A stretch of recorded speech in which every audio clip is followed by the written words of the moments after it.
right, everybody. Welcome to this episode of Canines Talking Sense. I'm your host, Cameron Ford, as usual. And on this episode, I wanted to have on a friend that I've known for well over 20 years now. Some of you already know him. He worked in the city of Denver as a canine handler for, I would say, 20 plus years, if I'm not mistaken. And some of you may know him as the founder of the Police Canine magazine back in the day, in the early 2000s. And co-founder of HITS, and then now another co-founder of the Colorado Canine Conference. Jeff, welcome to the podcast. Thanks for having me on, Cameron. So now, as I mentioned, the time that we've known each other, the time you've been doing the job, you're now in retirement life. Yeah. So let's talk a little bit about, I kind of want to start off with what's it like to be retired? How do you like that? How's that switch going from all the years of law enforcement and canine to now having a retirement life? Well, I mean, I recommend it. So everybody who's working right now and hasn't got to retirement, I recommend it. But at the same time, I did more than 33 years with the Denver Police Department, and I spent almost all that time working a dog. And when I talk to younger handlers, we have a young cadet, so she hasn't even started her career yet, and she comes up and she babysits the dogs for my wife and I, and my wife retired also from the job, so she sees what our retirement house looks like, what our life looks like, and she's like, I can't wait. And what I told her was, enjoy the journey in between. So I love being retired. I mean, it's basically the freedom you have. And, somebody told me right before I retired, I was telling them that I had probably at the time I retired, I had the best sergeant that I had worked for in my whole career. I was working for him.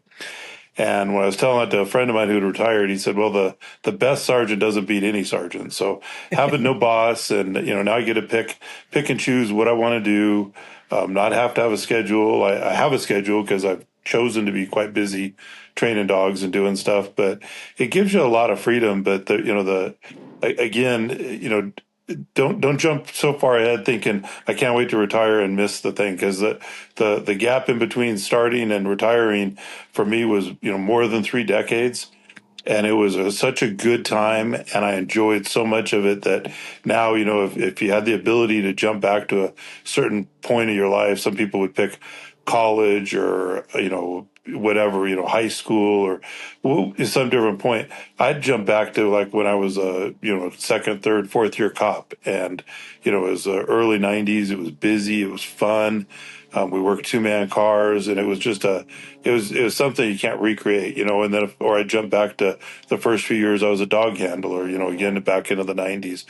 So, retirement's great, but don't just think so much about retirement that you're skipping to enjoy, what you're doing. Pretty much everybody that's listening to this, especially the dog handlers that are working for a department, you've got the dream job. So enjoy it, and you'll get here you'll get here soon enough. And time and then flies. And then once I've been retired now for a little over 2 years, now it's just been. You make your own structure, and my structure comes because I'm pretty busy with my own training company, so that comes kind of naturally. But when that slows down, my wife and I still, we make sure we have a structured day. So if we have nothing on the calendar, which sometimes we're like that, we'll either plan a trip and go somewhere for a few days, or we'll make sure that the days we're home, we're getting up and we're going to the gym and we're getting out of the house, we're doing stuff and keeping, basically a structured time of getting up, a reasonable hour.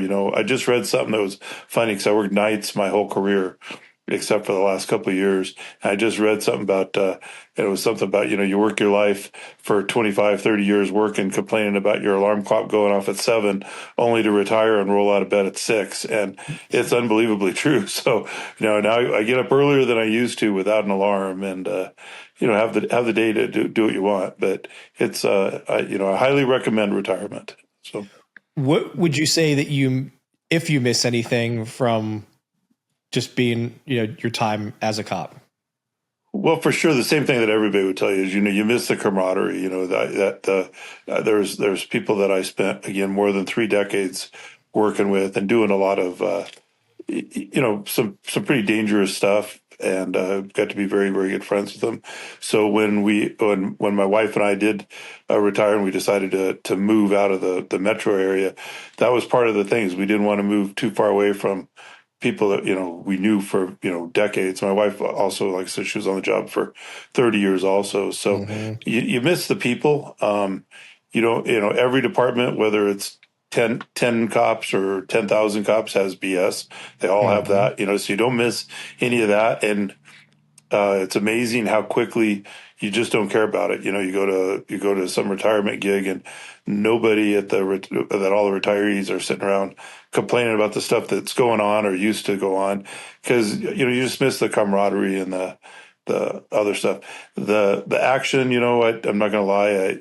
I'll hear a big perimeter where they're out, hunting down somebody with a dog, and certainly, I think, man, it'd be nice to throw my stuff on and grab a dog and go. But I did that, and I'm done with it. So Yeah. But mostly it's that the camaraderie of all the people.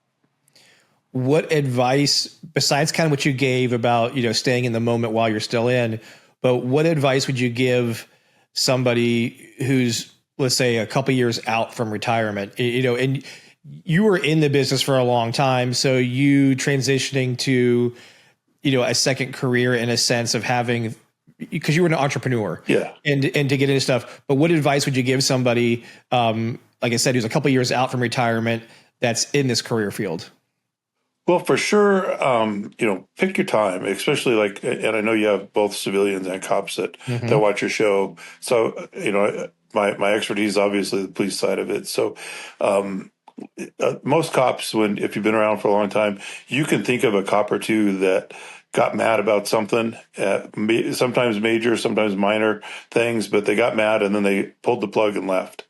So pick your spot and do it when you're happy, because it seems to me like the guys who retired early because they're mad about something, they stay mad the rest of their life, and it's a profession that it consumes most of our adult life. I was a cop, longer than, more than half my life, so all my adult life I was a cop. So I didn't want to have something happen, have some things change, which departments go up and down. And I didn't want to leave when I was mad about something, which I rarely was, but I didn't want to take that chance. So I was at a point where I was super happy. I had a great assignment.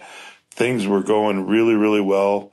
My wife and I did all the math, checked our finances, I had plans to stay busy afterwards, and then kind of sat down, weighed the pros and cons of, do we retire or not? And, for my wife, it was to take care of her parents and stuff, and it worked out really well.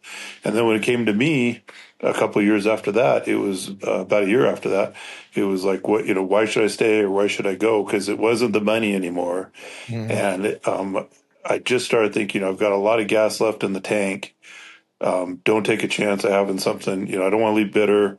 So I left on a very, very high note. So if you're getting ready to retire in the next couple of years, get all your finances straightened out, work with a financial advisor, have a plan for what you're going to do after retirement, and then kind of start figuring out generally when you want to go, and then know that, you can probably pull the plug at any time, and do it when things are good. I think sometimes guys stay on a couple extra years and then things change and they get a little bitter, or, you miss that time. I'm healthy now, so we're going to go and travel and enjoy life before, we can't. So, I think especially, and whether you're 2 years out or you're 25 years out, start working with financial planners and get your finances in order, and try not to be the cop who buys a new car every other year and a boat and gives away 3 or 4 houses in divorces and stuff like that, because having good finances early on and working with a good finance person is going to give you that comfort to know, all right, I can leave and I'm going to be fine, money wise. Yeah, it's funny. You said the exact same thing. A friend of mine, he retired from Orlando about 4 years ago now, and the same thing. It was all about the finances, the financial planning that they did. His wife is still working; she has a different career, but just like you said, he knew he could walk away, and she's not retired yet, even though she probably could. but because the same thing, they want to make sure that she collects all that she can from Yeah. her retirement. And then soon as, which I think it's going to be like any day now, when she retires, they're going to do the same thing. They already own their house. They'll sell their house. They'll move to some place where they'd rather be at. And that wouldn't be possible if, like you said, there was, without that financial planning that they did kind of years in advance. And also, I'd be remiss not to kind of say too, unfortunately here in Colorado, the crazy politics in this state. Yep. The legislator in this state, the Democrat legislator in the state, and the governor and the attorney general, they hate cops. They flat out hate them. They would try to put cops in jail here. And that was another thing where you could be doing the right thing all day long. And the attorney general he already did it to a few cops, put charges on them and tried to put them in jail for doing their job. And that was one of those things, getting injured wasn't anything I wanted, but that was acceptable. But being prosecuted for doing my job is kind of a real possibility in some of these states now. So that was definitely a deciding factor. And I think there's plenty of cops, at least in this state, that have too far to retire, but have packed up and went to a state that doesn't hate cops the way they do here. So, and there's a fefew states that are like that. You're sitting in one yourself. So they're not a fan of kind of any enforcement over here. It's one of those catch-22s. They don't want any law enforcement around until they do. Exactly. Yeah, so it's a tough one. Now, as you kind of ended your career, you and I got even closer as friends because the last, and I can't remember exactly how many years, but I want to say it was a good, if I remember right, 8+ years where you spent most of it doing detection. Yeah, it was about 6. Yeah. So you spent a lot of that time doing detection. And what was it like, or what did you, I'm trying to think of how I want to phrase this question, but in that time frame from when you got into it to now, how have you seen the explosive detection world change? Well, it probably changed, and definitely I got a lot more open-minded about it because I was, I worked a dual-purpose dog. Worked quite a few patrol dogs, and one of them was dual-purpose, and I had trained some detector dogs, but I didn't take it real seriously, and I didn't have a ton of experience with bomb dogs at the time. And I was offered an opportunity to set up a detection canine unit out of our headquarters where I was going to work with bomb dogs. And I ended up, when I retired, I had one bomb dog, and then I also had a dog that did currency and guns. So I had 2 Labradors. So I think it's changed in quite a few ways. And I think that some of that maybe wasn't change. It was just me being more open-minded. For instance, when I first started, I was I'd always done primary reward, and a friend of mine, when I was going to work a bomb dog, a friend of mine that I really respect said, hey, so you're going to do the whole throwing a tennis ball at the bomb thing? And I was like, no. And then I saw you a week later when we were teaching together in Reno, and was like, I got to talk to you. I need to figure this out. And that got me, you're the one who got me going down the road of marker training and understanding it. So that's been around a long time, but I certainly think it's way more popular now in just the last 5 or 6 years than it was. And then I think the trend of it used to be a small percentage of detector dogs were explosive detection dogs and most were drug dogs. And now, it's 50-50, I'd say at least, because a lot of these states, again, like mine, they don't really care about drugs that much, but the threats are real. So I think they're seeing the deterrent effect. And then I think one big change, at least in our area on the bomb dog side of things, is accepting that bomb dogs can also be very good gun dogs. And I know you and I have talked about it, and you have your opinion. I think it's a great tool to use a bomb dog for. So I think at least in this metro area, starting to use the bomb dogs to locate guns increased their frequency of actual fines, which then increased some of the actual numbers of dogs that were being utilized, because the departments were using them so much more than just preventive sweeps that they needed to up the numbers, to help the detectives and do other things. So those are the biggest changes I've seen. Yeah, and we can talk about the topic because I think it's a relevant topic, and it surfaces at least once a year, if not more from time to time. But that is, like you said, that explosive dog being a firearms dog. And I'm in that middle category because I'm looking at it from a couple different perspectives. In the law enforcement world, a bomb dog being a gun dog, just like you said, has its abilities to be useful because, number one, the way I look at it on the law enforcement side of things, you can control your environment and you're also many times there for a specific reason. So if you're deploying under one condition, you're looking for a firearm or shell casings and so forth. Yeah. So that creates some clarity there. The other side of that equation, though, is yes, you are supposed to respond to explosive related calls, either proactive sweeps or reactive.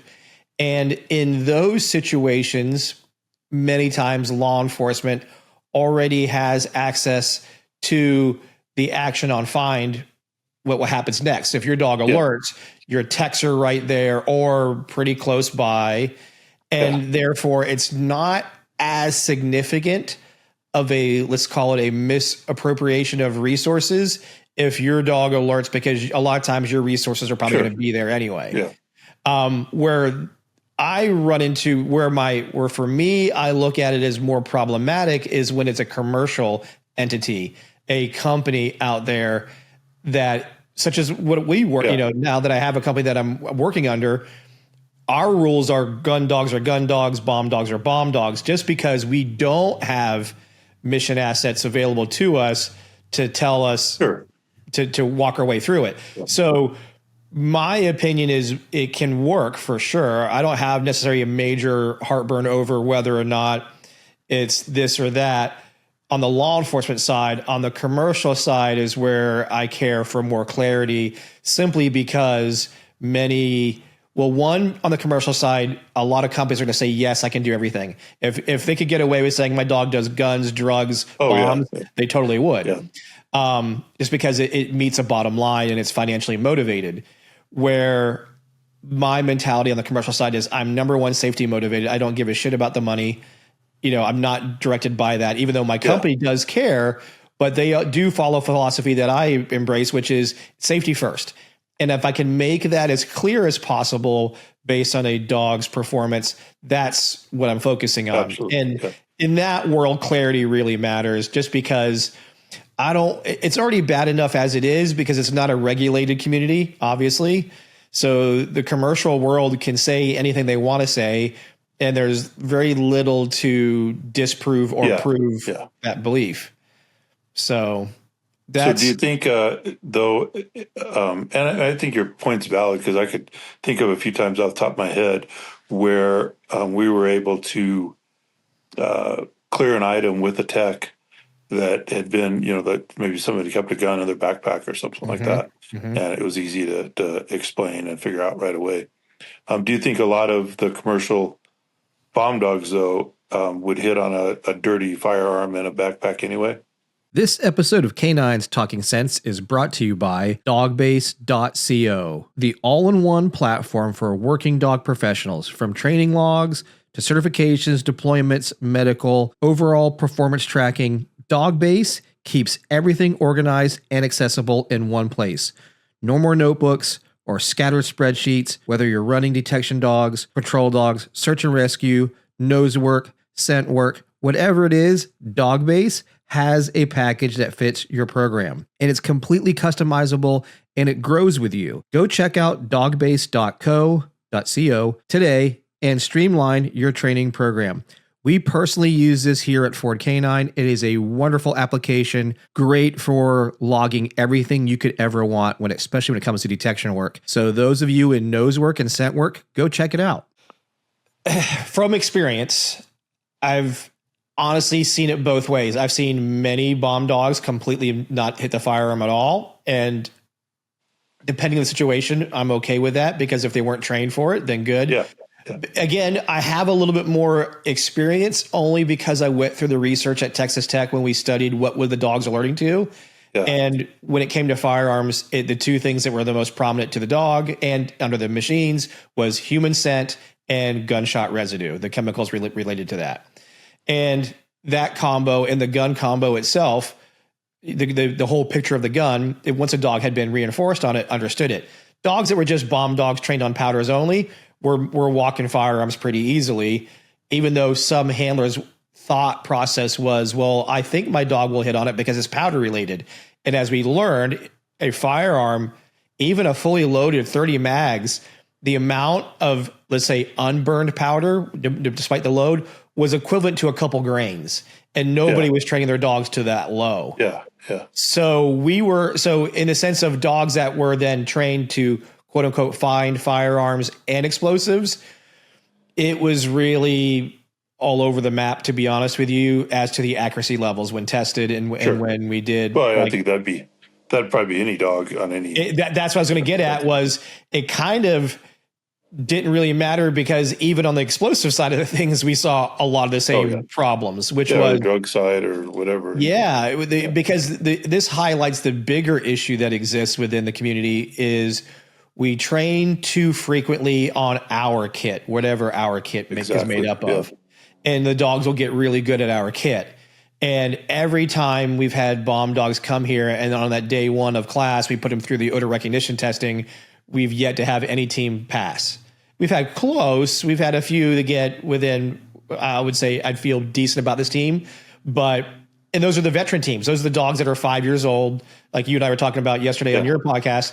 The dogs with a little bit more, time behind the wheel had a better database of exposure of chemicals. And they knew, okay, it smells close to what my training aid is. It's not my training aid, but I'm pretty confident this is what I'm looking for. Where that newer team that's only been doing it for a year or two or whatever, and their vast majority of experience is only training on their training kit, and or that canine team doesn't train as often with other units. So therefore, again, they're inhibiting their ability to expose their dog to more and more chemical makeups and or ways that someone stores it. Because unfortunately, as we already know, the person who has bad intentions isn't going to store their stuff like we do. They're not going to present it to the dog like we do. Exactly. And that is part of that conversation of training that needs to happen, which is we have to do what we can to make training look more like reality and less like training.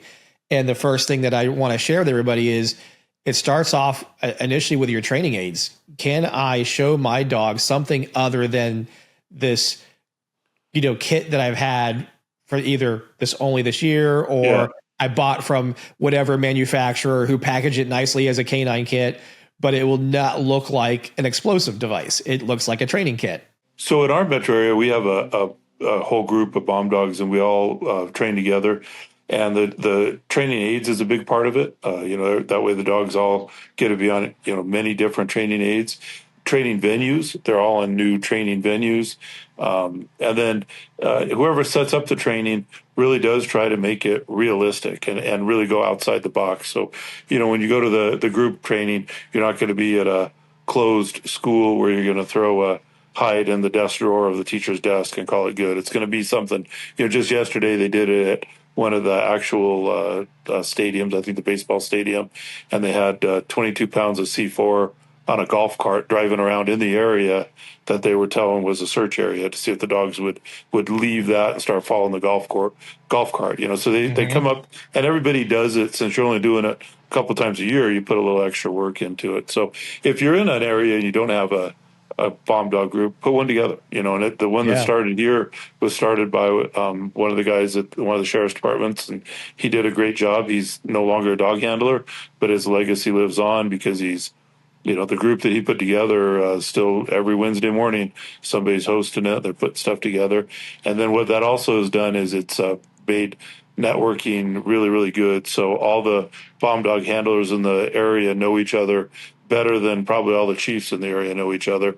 So there's been quite a few things that have happened where you needed a bunch of bomb dogs to respond to an incident.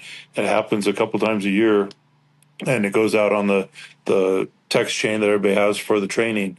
And bomb dogs, they had just a month ago, when they had the shooting at Evergreen High School, I think they had 20 bomb dogs show up within, 30 minutes. They had 20 bomb dogs there. So it's, if you're in an area and you're training by yourself, don't be, because there's other bomb dogs around, and reach out to them and start putting a group together. And besides the training aids, which I think is one of the biggest advantages, there's many other advantages to it.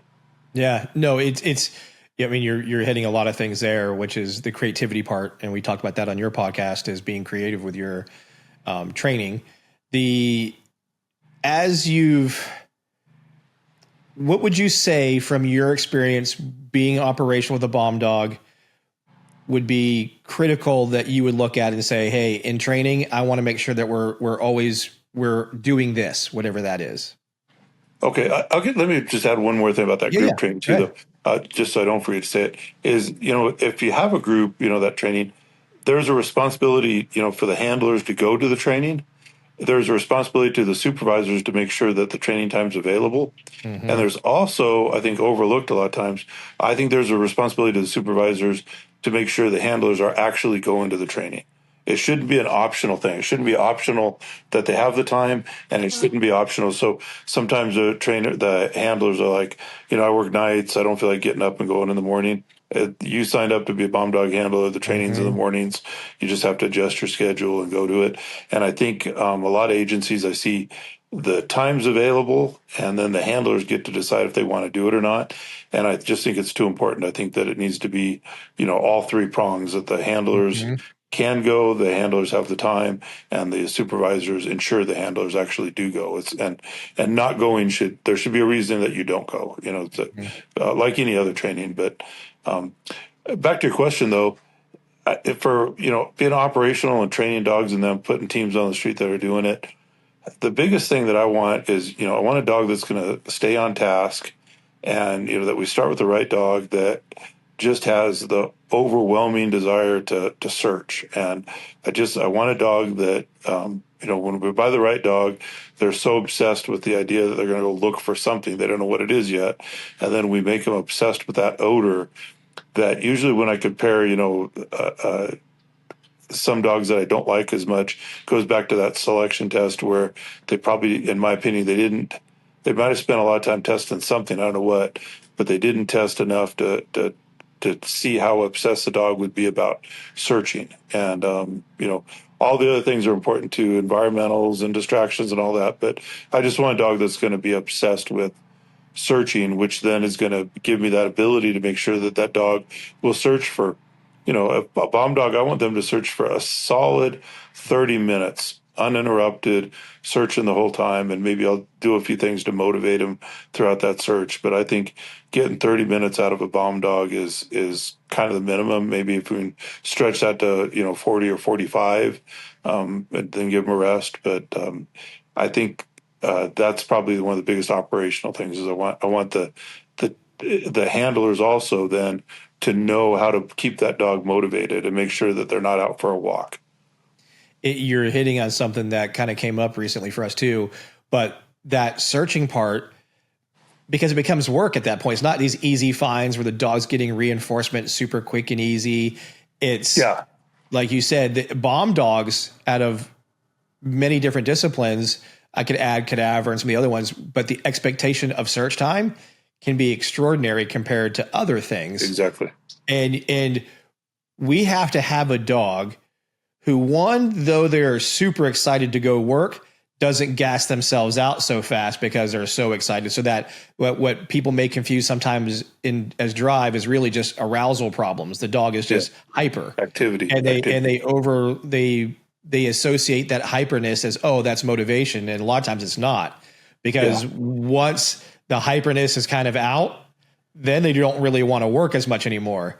Yeah. The dog who's got that really good drive and motivation, like you're saying, is going to want to keep working even when it's more difficult. Of course, training gears it to build duration, longer searches, how to kind of manage themselves. But you got to, just like you said, really know that the dog I have is motivated to search. And one of the funniest things that I went through over the past few years is I've jumped around in breeds, and the breed that I really love working now is the Spaniels, and they inherently love searching. Like they want to, like it's reinforcing in itself just to search for them. Yeah. So which throws off people when they go test them. They're like, yeah, he's playful with the ball, but he doesn't want to play tug with me. He doesn't like, he's not crazy. I'm like, no, because all he really cares about is searching to find his next ball to play 2 seconds and go back to searching again. Yeah. I said, so the funny part is the dog comes with one of the most important things that you want that you're willing to overlook because it's not playing hard enough. Yeah. And, so that's a fun one because it gets play and that arousal and that motivation for the toy gets misunderstood or overlooked at what we really want is that really good searching dog. Yeah. Who then I can put the pieces together of what you're looking for and do this when you find it. And yeah, I had somebody actually reach out to me, and that was their problem with their detector dog was that when they were doing the marker, and they said they send me a video, and they'd do the mark, the dog would run back, they'd give them the toy, and they'd try to play with them, and the dog would immediately just drop the toy and then run out and start searching up again. And they said that, and in the question, the wording of the question was, my dog's driving me crazy because he keeps leaving the toy to go look for odor. and I just highlighted that, and I sent him back an email. I was like, let's go over your problem again, Yes. And it's like, I'll take that problem all day long. all day long. And it's so funny because it goes back to what we talked about before too, which was a lot of what we share within our community is institutionalized and it's regurgitated and it's an echo chamber. And you're not really allowed to question some things. And one of the things that is in that example was the thought process was my dog needs to be crazy to play in order to be a good detection dog. And we're like, you have a good detection dog that doesn't even really care so much about the paycheck. The paycheck is doing the work for that dog. Well, it hasn't been that long since they had I'm sure some of the federal agencies still might do the test where the dog's got to hold the piece of metal in their mouth for 3 minutes or 4 minutes that the vendors just teach the dog to do. It's not a drive thing. It's just a trained behavior. But I remember that was a huge thing was possessiveness and will they pick up all kinds of different toys and objects and stuff. And now I don't care. It's like whatever they want to play with. Yeah, whatever you want to play with. Like one of my spaniels runs around with a little dead stuffed dog. It's like all beat up. It's a little stuffed Kong dog that it's his favorite toy, and that's what. So people will laugh when I pull out this little stuffed animal. Looks like it's running around like a little rodent in his mouth, but that's what gets him going. And the funny part with, as I learned from being in the UK, these they're balls like a tennis ball size, but it's covered in rabbit pelt, and my little spaniel loves that thing. He's like obsessed for that toy. Oh yeah. But it's just weird things and understanding that different breeds do different things is another part of that equation. In the bomb world, kind of going into another little, I call it semi-controversial topic, but we talked about it yesterday. If we look at most recent explosive type of incidents that have occurred, especially ones involved in, let's just call it a form of domestic terrorism, has been the explosive devices used have been fireworks. Yeah. A lot of bomb dog. I know for years because I was a bomb dog handler from 9/11 on, and prior to that in the military, we would never train on fireworks because fireworks were fireworks. We didn't want dogs hitting on fireworks in some aspects. However, fast forward 25 years, threat has changed. Access to what people could get has changed.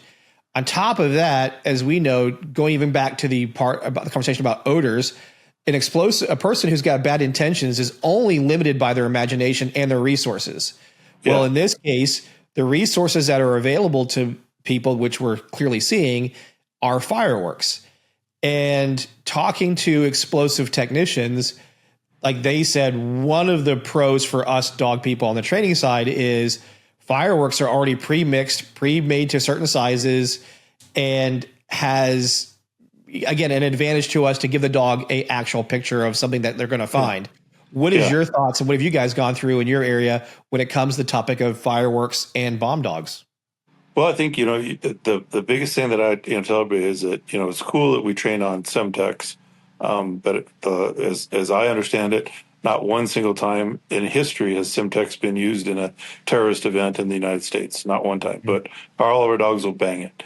And then when you and I talked about, there's the Ready event that the federal agencies put on, and they stress in there working with the products that are in your area. So every time I train a bomb dog team, I tell them, figure out what's in your county. And here where I live, there's some mining industries. So talk to the mines, find out how much dynamite do they have.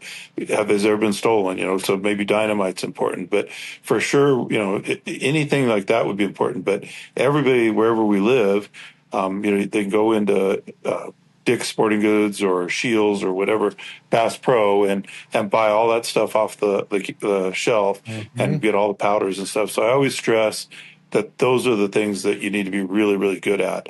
And like you say, that now fireworks are becoming more and more common. They either buy the commercial ones or they go onto websites like skylighter.com and they can buy the powders on there and supposedly to make their own fireworks, but you could also make some nice pipe bombs and other stuff with that kind of stuff. And if you haven't looked at skylighter.com, just go to the website and you could buy pounds and pounds of stuff.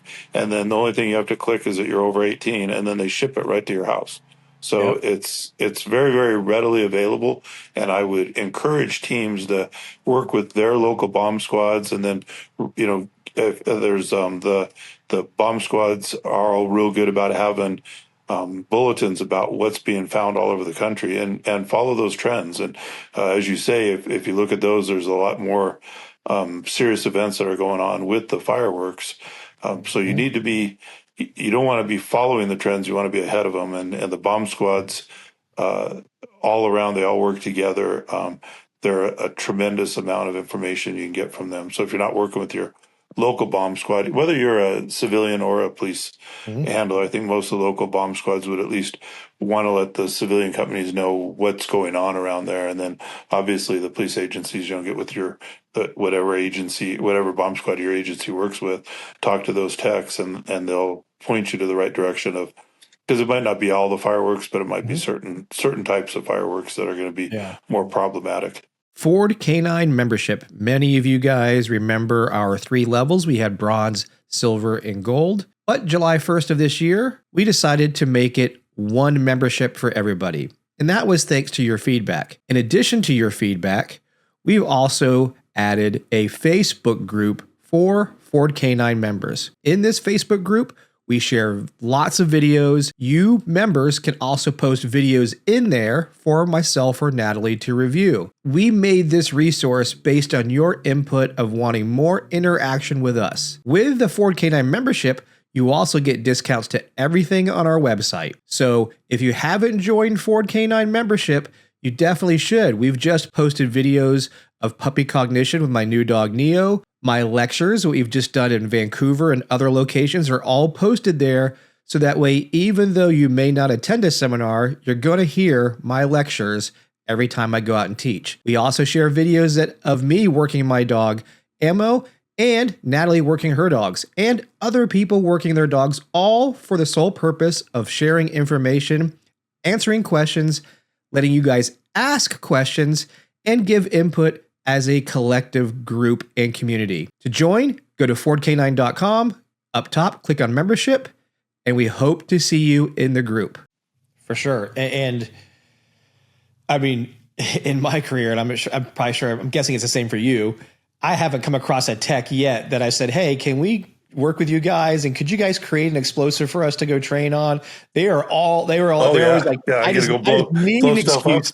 Exactly. I just need an excuse to go blow some stuff up or create something for you guys to train on. Or like we've done, we brought our stuff to them and said, how would you set this up that would be more appropriate to what somebody would do if they had bad intentions? And they're a great resource that I think sometimes there's a divide between the bomb dog handlers and the bomb techs, and there doesn't need to be, because they're a tremendous resource. And a lot of those bomb techs have the bomb tech part of it is an ancillary duty to being a detective or something else. And if it's typing a case or going out to the range and blowing something up, I know where they want to be. So again, like, to your point, they're more than willing to help people. And I would say a fair number of bomb squads are actually parts of fire departments. Yeah. And we already know no offense to my hose dragging friends out there, they have lots of spare time, and getting with them to do training is usually just a matter of a phone call and some scheduling. And we both know this too. The minute something bad happens, they're going to be there with us. Like we're there searching, and if they're going to be responding. So already establishing a comfort level between each other and knowing who each other are and understanding I've worked with them is going to make the whatever incident run far more smoothly than who is this guy? What is this going on? Yeah. Do I even know them? So that in itself is already a big, motivation to know each other and have a relationship before something bad happens. Absolutely. So we talk a lot about the dog stuff, but now that you've lived the life as a bomb dog handler, what do you think we should be really focusing on when it comes to handler education? What is stuff that you really wish you would have known or got put through as a handler to know about being a bomb dog handler, like understanding the explosives themselves? What stuff do you think is super important that we need to do better as an industry focusing on handlers? Well, I think for sure, that all the handlers, they're going to be handling the training aids. And although many of them, like C4, for example, is inherently safe, and there's a lot of stuff you could do to C4 and it's not going to just blow up in your hand. But the powders, not so much, and then you're working with the powders and they're a little more unstable. So I think, a big part of it would be having very good training aid safety education and make sure that the handlers know, don't where not to put it. If you're putting it out, it's not going to go near electricity. It's not going to, be aware of static electricity and because a lot of times I see handlers, I wouldn't say they're careless, but maybe they aren't given the training aid the respect that it probably should have. And so I think early on, or even before they start training the dog, having some type of safety education with the training aids is super important.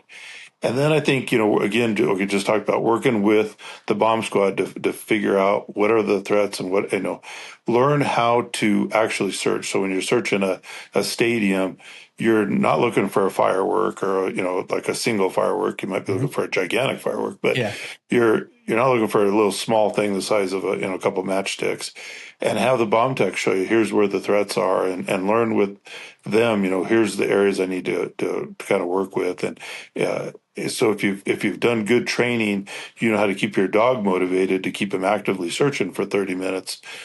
You also need to have that education on what are my areas of concern and where should I be, really making sure that I've checked and possibly double checked. Like for me, I like when I train a bomb dog, I don't like seeing a bomb dog that thinks they should walk by a trash can. I think trash cans are such an easy target for someone to throw stuff into that I teach dogs. I make them obsessed with trash cans. And they check them when they walk by. And so, there can be some detriments there if you do that too often and you have odor near a trash can, they'll leave the odor and go to the trash can, So, but I think that having done, lots of large searches for large events, I think working with the bomb squad maybe a little bit earlier when I was doing it probably would have helped me. I think there was a little bit of us kind of doing things in the bomb squad, following along.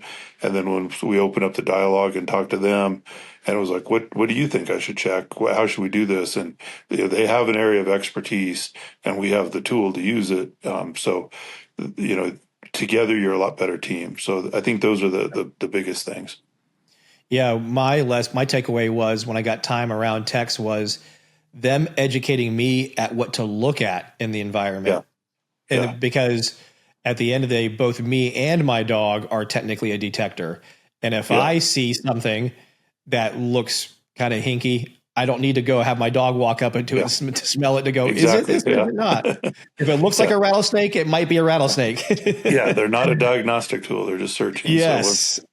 So that was super helpful. I also think having, education on, and I think you and I talked about it for a minute yesterday off the phone, that it's kind of regional that some places have better education on first aid for dogs. But, we're going to be taxing these dogs quite a bit. You work in a warm area with maybe higher humidity, and we're trying to get 30 minutes out of the dog. You might not.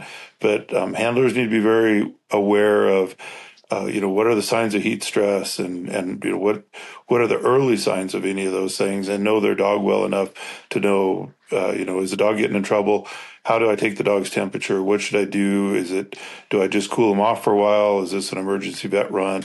And I think that is, I see it good and bad all over the country. I see some real good examples, but I think that needs to be probably more robust, especially, again, when we're talking about making a dog. I think what people forget is that a detector dog, when they're searching for 30 minutes, they're breathing through their nose for 30 straight minutes. So it's very, very taxing, and people forget how hard that is. They're not just out for a walk, they're working hard. So, it'd be easy to overheat a dog if you don't know what you're looking for.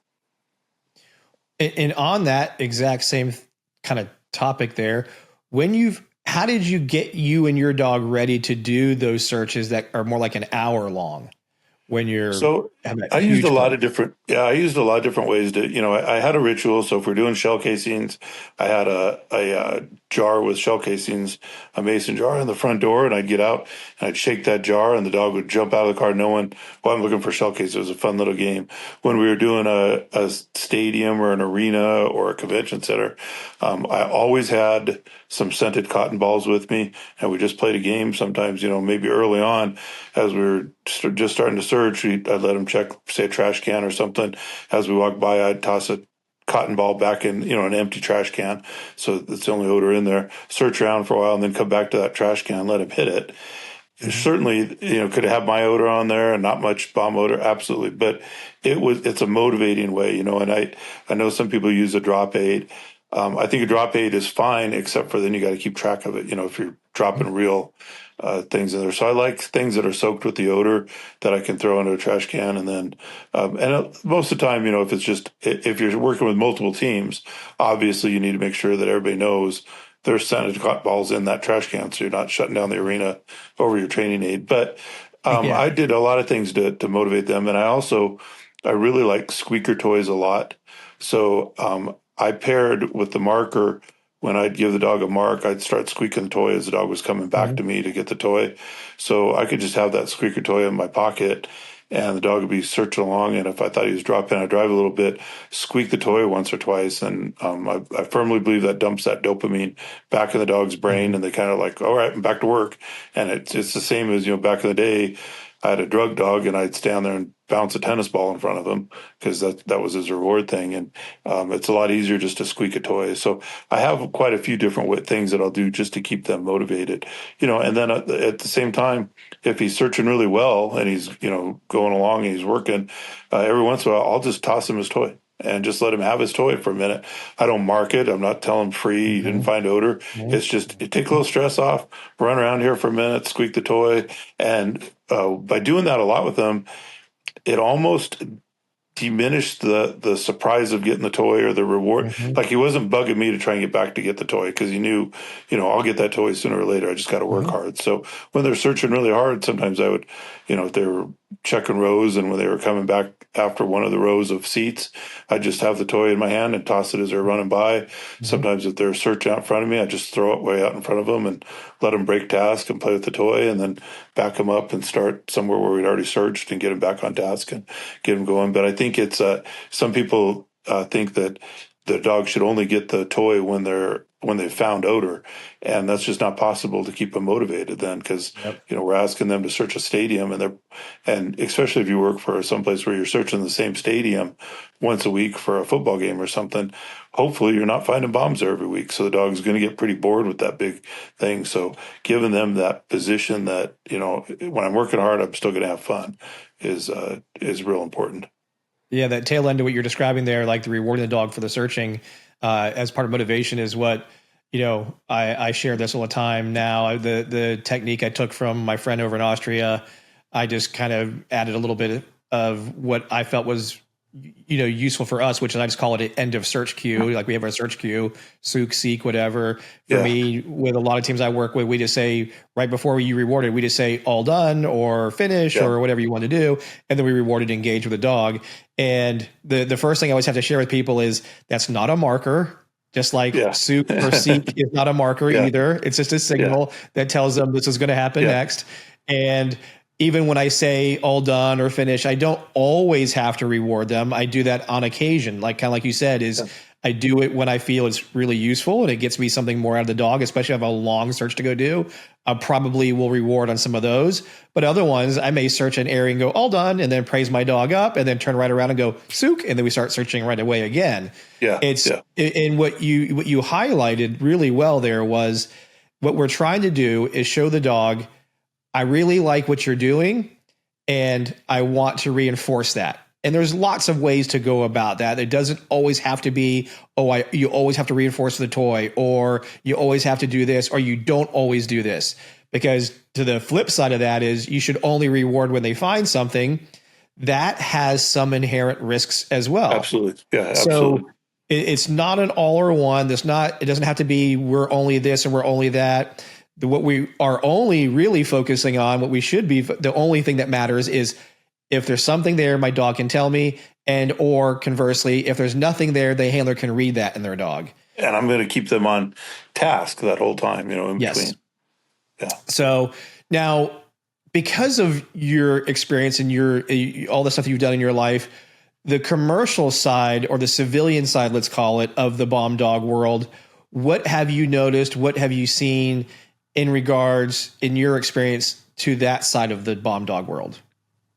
I mean, you're better to speak to that, because I've worked with some of the civilian side here. We have in our area, we just have so many law enforcement bomb dogs that there really isn't too much of a need. I think, and some of the assignments I had, I know at the football games they use a private company for parts of it.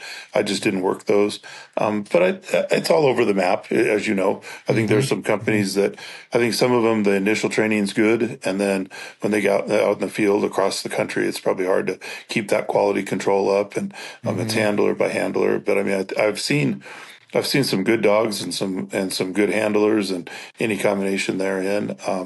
But there, I guess for the law enforcement side of things is, it's kind of easy for us to stay in just our lane and just only work with cops.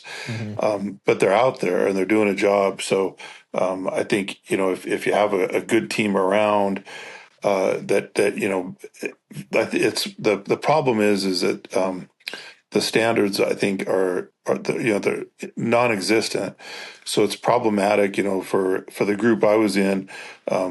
We just kept it just law enforcement, just because we weren't really sure about, everybody else coming in, and it was a big enough group already. So it's not really my area of expertise, but I think I've done a little bit of training for one of the larger groups out there, and I was impressed with at least the beginning side of it, how it goes out in the field. I can't really say it now. I've seen there was one group in the metro area that you could get hired that day, and they'd tell you to go out to the trailer and grab any dog you thought was good and looked good, and then start walking around acting like you're a bomb dog. So I mean, I've seen the extreme bad and also the other end of it. So it's still. And you could tell me if I'm wrong or not, but in my opinion, it's still kind of the wild, wild west in a lot of ways. And when there's money involved in that kind of stuff, you're going to get some charlatans out there who are more worried about money than actually producing good dog teams. Yeah, the first thing you highlighted, that's the major problem, is the lack of standards that can be enforced. And because there's a number of different certifying entities, and though many of these certifying entities are similar in nature, there's nothing really, the part that I think, I know we both would agree on this, is there's nothing mandated to say that this team has had this many hours of training. Yeah. And what handler education has there been to know that this team, well, first, can the handler read their dog and stuff like that? And I would expect that's an easier thing to accomplish. But what does the handler really know about their job? Can they identify explosives? Can they look at an environment and I say, okay, here's your search area, but before you begin, what's your plan? How do you plan on accomplishing this? And if this occurs, let's say your dog indicates, what's your action on find? How do you plan on getting back out of this area? And I'm the role of the tech. What information are you going to provide me so that way I know how to best address this problem? Yeah. And how do I get there? If we're not even really close, how do I even get my tech or my robot into that space to get there? And do you remember as a handler, can you have enough situational awareness to get yourself out and then remember how to get there and tell them yes, my dog indicated what was in front of it, what was to the left, what was to the right, what was above, what was below, what was behind it besides the handler. What were these things? So that way we're not just that proverbial, what they call it, dope on a rope. That handler just holds a leash and goes, I deliver a toy. I work the area. I don't know. And I think that's where, because on the law enforcement side or the military side, there's a little bit of more trust because we know we have mandated training standards, even though we kind of know some of our standards kind of suck, but we had something and we knew in order to get there, you had to do something to get there. And on that civilian side, there just isn't that warm and fuzzy sometimes to know that that person or that team has had to go through some forms of education to be qualified to do it, because that whole wild, wild west, some may do fantastic education. They could be better than some of the law enforcement officers. But on the flip side of that is there's also those that are out there that have had minimal experience other than just working their dog. And to your point, yes, I have seen that firsthand in some of the seminars and or classes that we do, where I'm like, wow, I'm kind of surprised that you haven't been shown this, or you haven't been told that. Okay, so let me break it down. Now that we're here at this point and we've identified there's a gap, let's work on it. Let's get better and let's see what we can do to kind of get you across that standard line that you do have. You're more than just holding a leash and reading a dog. You have some education and you can communicate to somebody else, this is what needs to be done. Yeah. So that's kind of where I see on the civilian side. And it's tough because part of me says it should be mandated. It should be a more of a unified standard, no matter where you're at in the United States. If you do this kind of work, you should be able to meet a standard. And here is the standard. The toughest part in our country is no one wants to say, or no one wants to have an authoritarian, this is what you must do. But I think somewhere in the middle, the associations, my thing when I go speak in front of the associations is I love a lot of what the associations do, but a lot of the associations are afraid to make changes because they also don't want to rock their membership boat. Yep, exactly. Because if they increase certain requirements, they know there's going to be fallout. And unfortunately, the associations do have a financial obligation. So going all the way back to that other point, whether it's a commercial entity that is going to cut some corners to make some money, the authorities who kind of enforce some of our standards are also sometimes slow to make changes because it could affect their bottom line in membership and revenue and things of that nature. And cops aren't real big on changes. I can tell you that. So. The joke I make all the time is there's two ways to affect change in law enforcement. Someone dies or it's mandated by the Supreme Court. So, that's about those two things will usually dictate change pretty quickly. But being proactive to change and being nimble to adapt to an emerging threat or a new threat or whatever it is not the forte of a strong law enforcement institutionalized system. So but the good thing is, with technology and the things that exist these days, change happens faster than it used to. Yeah, we're and that's not. one thing that's cool about Canine is you can affect that change. You know, I do a new class now for talk about handler decision making, and I talk about the basically what is the culture of a canine unit, and if you're in a canine unit, you look around and your culture isn't as good as maybe it should be from when you compare it to other ones. That is one of the cool things is that a new handler can slowly start to change things, and if you're talking Mhm, about mhm. training or whatever, the quality of the dogs, you can't change the whole institution, but you can be a proactive member of a canine unit and change what, stuff that down at your pay grade that's important. What the topic I wanted to get into that I've been kind of known as controversial for it is the use of synthetic or pseudo training aids. Yeah. And you and I were talking yesterday about how with one of the agencies that you work with, you were like, "Hey, nothing for nothing, use this." And I thought this would be a good opportunity to kind of use it as a way to kind of clear the air with Yeah. those that kind of get confused about what should they do. So there's three main categories in the detection community when it comes to odor. Your real substance.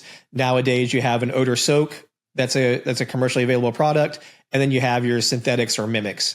And the in our conversation, one of the things that we talked about was, like you said, I have this agency work with this synthetic training aid because it's what they can get their hands on the most easily because of the restraints of having an ATF license and live explosives and so forth.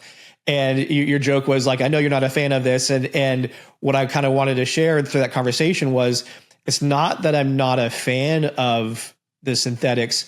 It's the interpretation from the handler or trainer that if I trained on this synthetic, it would automatically make the leap to Exactly. real.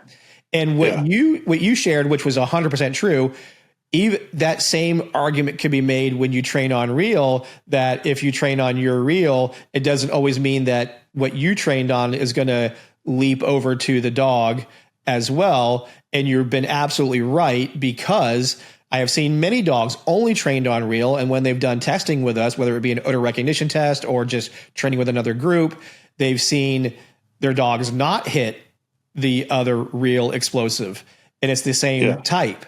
So what we kind of shared is the way I feel about the synthetic was it has its use in the sense of it teaches a dog an odor, teaches a dog it must search for the odor, it teaches a dog it must find something. And that is the biggest components anyway. Now, where some risk could come into play is, what are you training on? And could it be found someplace else? Could it be, is this chemical benign in a sense that my dog is also going to indicate on Sure. it in a garage someplace? Yeah. And that, again, is going to depend on what synthetic you're using. I don't know. But the bigger thing was, just be informed as a handler. Exactly. Know that, and that's the part I try to share the most. It gets misconstrued a lot because, in what I've done in the past is I've been very vocal about this, being aware of it, that it gets automatically construed that I hate it, and I don't hate it. I just want handlers to be informed, and I want them to think about this, because I think we can both agree we've seen very good success with the skill function that the pseudos have helped dogs do, which is a detection job. Yeah. And we just have to be aware that you can't just assume that if you've trained a synthetic, it's automatically going to carry over to your real world finding odors. Yeah. But same with those who've trained on real. Just because you've trained on your kit, I have to caution you that just because you've trained on your real isn't a guarantee that you're going to cross over and hit a deviant of that chemical that a bomber's put together.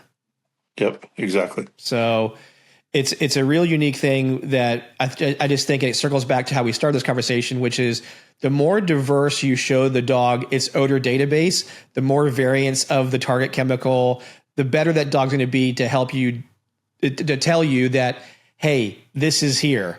And it's whether it's this strength, this dilution, this contamination of it, whatever it is, the more they have a history of understanding it, the better they're going to be. And whether you use a synthetic, whether you use a soak, and whether you use real, these are all tools for you to have.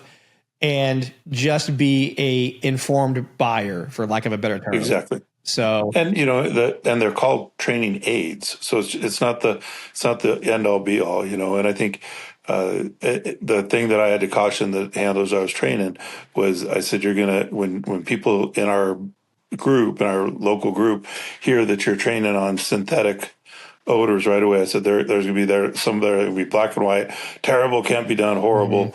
And I said, but watch, and once your dog sees the odor a little bit, and I mean, they bridged it very, very quickly from that, and I made sure within a couple weeks we started the searching. Then a few weeks we were exposing them to real odor and kind of going back and forth because that was what that agency, it worked best for that agency, and knowing that they had real odor to be around didn't bother me, but there's certain people that right away when they heard I was doing that, oh my God, you can't use that, doesn't work. And then I'd ask them, really, how many times have you ever used it? Oh, I never have. yeah. Okay, well, I have. And then I've seen some, like to your point, some agencies only train by themselves.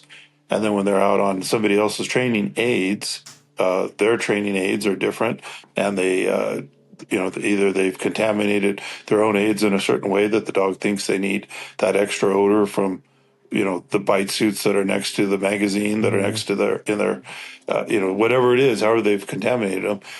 And so it's one of those things where I just, my philosophy, even if these agency that I used the pseudo odors, by week 3 or 4, I would have been doing my very best to get on other people's training aids right away too. So there's a good and bad about them. The way that you can store them, the way that you can where you can put them, where you can there are some advantages about them. It's easy you can have a whole box of them sitting in the back of your car.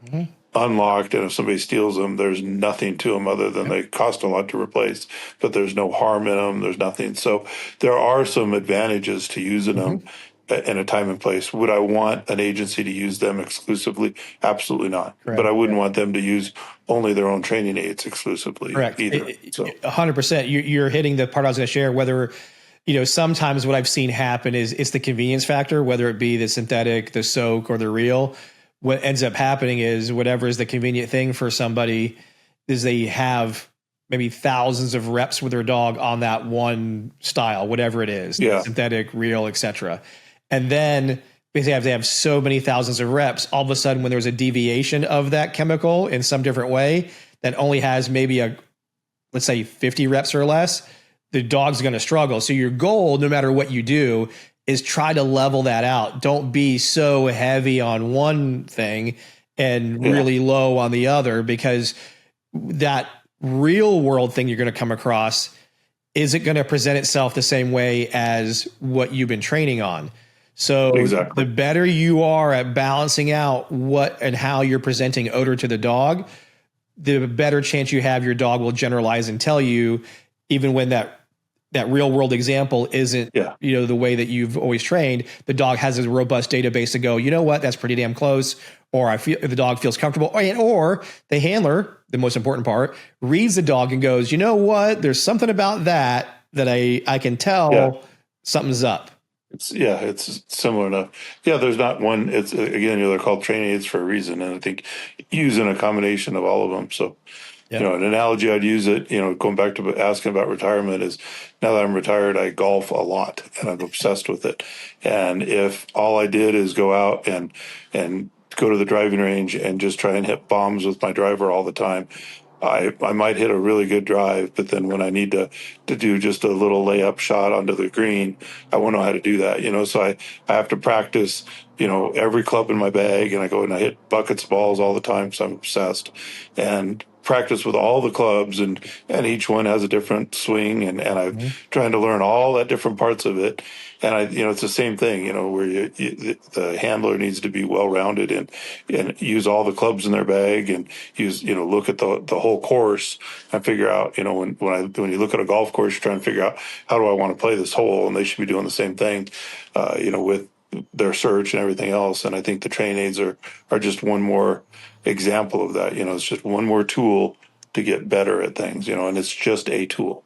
It's not the end all be all, Yep. whichever one you use. I think a combination of all of them is probably pretty healthy. Yep. I very much agree.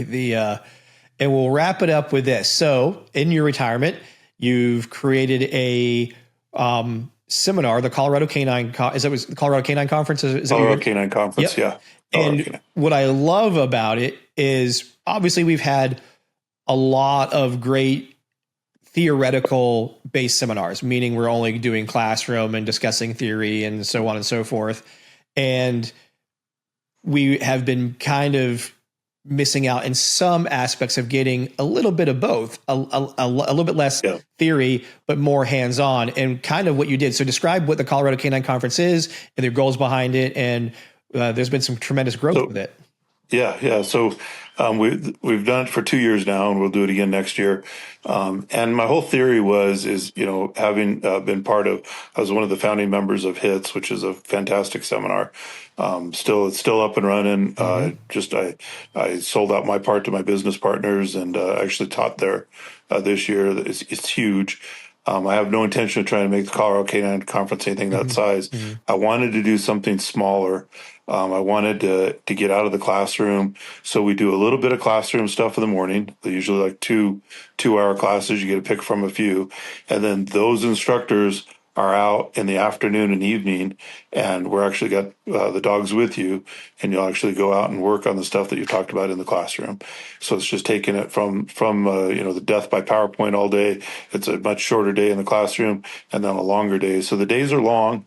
We go from morning till night, and we're cramming a lot in the 4 days that we're here. But lots of instructors. I've got instructors from all over the country coming, and handpicked instructors that all the instructors that are coming are people like you and I that are passionate about wanting to help handlers. It's a law enforcement only gig, so it's a lot of cops come from all over the country. About half I had people as far away as Illinois this year, and California. So they might only get that one training that year. So I want to make sure they're getting a lot of bang for their buck. So I don't want trainers that have a big ego and want to try and sell them something else. These trainers that come wear themselves out trying to throw out as much knowledge as possible. And importantly, a big part of it is this isn't the sexy seminar where you're going to get a bunch of cool TikTok videos of you rappelling out of a helicopter or something like that. This is a seminar where you're going to work on critical skills. So you're going to work on all the things that are critical to make you safer, make your dog safer, and make it more efficient. So it's stuff. I see a lot of these seminars practice on stuff that you're never, ever, ever going to do. And then that same team doesn't have verbal out on their dogs. So I wanted to create something where the really important skills are getting worked on. So a little bit of scenario stuff, a lot of skill building stuff. And I think the proof's in the numbers where the first year, we had about 30 something teams. This year we had about 110. Next year, I'm kind of figuring out for the location and everything. We'll have to cap it next year. I'm sure we'll sell out. So we'll be announcing that pretty soon, the dates and where we're going to be. And we'll probably cap it at probably around 125 teams. So I'm not looking to make it the biggest. Yeah. I just want it to be really good for the teams that are coming. Yeah. And I obviously I missed it this last year because I was literally traveling from Australia back when the middle of the week when it was going on. But what I really, after 20 something years of teaching and being in seminars and traveling and doing conferences and so forth, and part of it was the past couple of years, being here with Michael Ellis, because I feel so much more about being about an educator, helping people. Yeah. It became super tough for me to feel good about doing a 2-hour lecture only and then walking away. Yeah. And because I felt like I'm doing, in some cases, even a disservice for some, because I'm giving them some information, but we're not able to flesh it out or we're not able to kind of dive deeper into it. So then that person leaves that class I did for 2 hours and wants to go implement it or whatever their takeaway was from it, their version of understanding it is bastardized in some way, and then off they go. And it was just really tough to, like I said, to feel good about how I was able to present information. But what I loved was the hybrid version of this, which is we talk a little bit and then we go out and do it. Because when you're out doing it, the handler and or dog may present something that they didn't even think about when they might have asked a question, or their version of explaining it in question format looks totally different when we're doing it. And exactly. And part of that is just they just don't know why, or they didn't know what the trigger was. So getting hands-on, especially as an instructor or an educator, feels way better. Like you're able to kind of do some things. And the only downside I have with those is you always write when you hit day 2 or 3, you start to see that progress and you got to go, bye, see you guys next year. So, but the good thing is that the really motivated teams, the teams that know they need the help, usually stay in touch some form or fashion. Absolutely. And there's a lot of networking. All the educators you have there, because we all kind of know each other and we've been around each other in other ways, you can say, hey, look, I was working with this team yesterday. They're probably going to you tomorrow. Here's what I saw. And they can kind of carry on. And that's, to me, an incredible value, again, for those of us teaching, the cadre teaching, to really help out the attendees and what they're getting out of it education-wise. Yeah. It's been a good time. So ColoradoK9Conference.com is a webpage. I'll be updating that pretty quickly within probably the next few weeks to put the dates and all the information for next year. Perfect. Well, my goal is to be back there again next year. Good. I won't be, like I said, my travel schedule has decreased tremendously in 2026 with everything that we got going on. But yours and a few other ones are the ones that I kind of hold dear, and I love getting out to those things. Absolutely. So, good. Well, Jeff, thank you so much for hopping on here and taking the time to do this episode. And I hope those that were listening and watching have some takeaways every single time. And now you know how to reach and find Jeff if you need to. Obviously, everybody, you know how to find us on FordK9.com. You can reach out those that are in the commercial world. I now get to share the StratusK9.com website. But just remember, thank you for tuning in to K9's Talking Sense, where it's okay to be nosy.